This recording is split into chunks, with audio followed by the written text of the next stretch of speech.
Major spoilers for literally every single episode of Attack on Titan. Yeah, don't watch this if you haven't finished the show.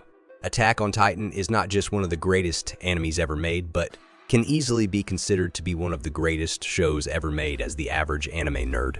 And just look at those reviews, and they all say the same thing along with anything that starts, it has to end as a follower. An absolute massive fan of the series. I was genuinely petrified of the final episode to come out because from manga readers I've literally only heard negative reviews about the ending and I already suffer PTSD from Naruto Shippuden. So you can understand where this fear was born. So I sat down in my room playing Elden Ring on November 4th, patiently waiting for the episode to drop at midnight. And finally it released and I was genuinely so confused.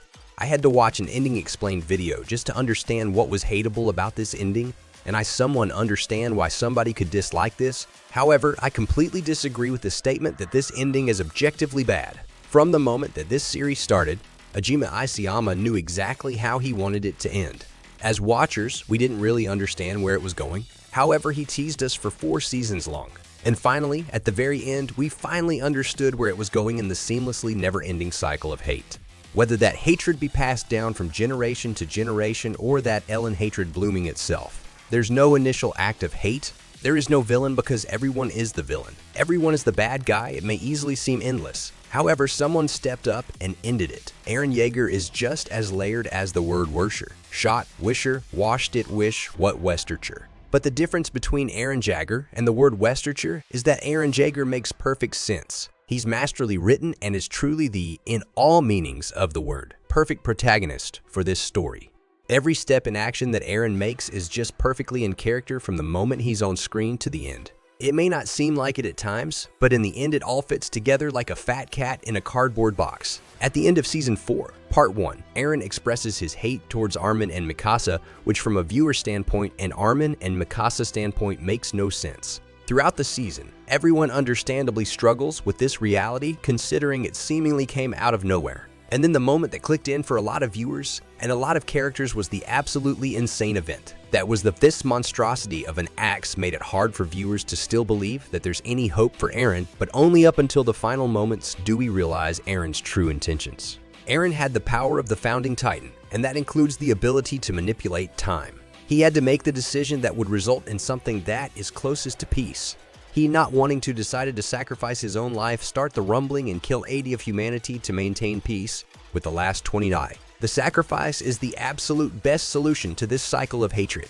If he did nothing, then we already saw what happened. Marley would have released an all-out attack on Paradisia, which would most likely continue on the never-ending war. If you dislike the ending of Attack on Titan, I'm not going to sit here and tell you that you're wrong because you aren't you. You are completely entitled to your own opinion, but in no way is this objectively a bad ending. The characters and the individual actions and motives make perfect sense. For example, Eren loves Mikasa and wants to be with her. However, doing so, as we saw, would end up in the termination of Paradisia. His love for her and selfishness caused this very controversial panel, oh my god, which many people like, many people hates. Many people don't know how to feel about me. I really like this panel. Not out of the ordinary from many of the other ones, but it just, along with almost everything else in this manga, just makes sense. You know, the people who hate this really sound like the people who dislike the character of Kratos and the new installment of the God of War games because he isn't the angry savage that he was in the initial games. But like, of course he's not. What would you rather him be? The same boring, one-dimensional I am angry character for every single game and have absolutely no character progression?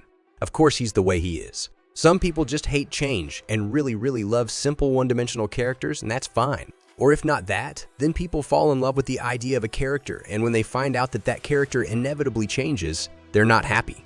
We have no right to say that is objectively bad, because let me just say it isn't. For instance, an objectively bad ending is Naruto Shippuden. That plot twist was egregious. That plot twist was objectively bad. We have never heard of this character, and just out of nowhere, she just pops up and she's the main villain, the final villain that we have to beat. It's stupid. It's boring. It makes no sense. We've literally never heard about this character once in the entire show. At the beginning of Naruto Shippuden, we literally hear the names Madara, Uchiha, and in the end, it makes sense that he's the villain because he's been hyped up since the beginning of Shippuden. But instead, they throw him in the trash for no reason and bring out a new character for no reason. And we just have to sit there and accept it. Like, no, that is objectively bad, whether you like it or not. For instance, if you head over to my letterbox, you can see that Nacho Libre is top 20 movies for me. I know that this movie is not on the level of cinematic masterpiece of Pulp Fiction, but why is it right next to Pulp Fiction? Because I like it just as much as I do Pulp Fiction. I know 100 that objectively Pulp Fiction is much better than Nacho Libre. However, I still love Nacho Libre just as much. Let me know what you guys' thoughts are on this topic, or just let me know what your guys' thoughts are on the ending, because I personally loved it. I thought it was extremely well done. You guys like the ending? If not, why? Let's talk about it. For me, this ending was everything I wished for, and I personally could not ask for more. I truly don't know when we'll get another beautiful, perfect show like Attack on Titan again, but all we can do is cross our fingers and sit patiently. Let me know what you guys think, and I'll see you in the next one.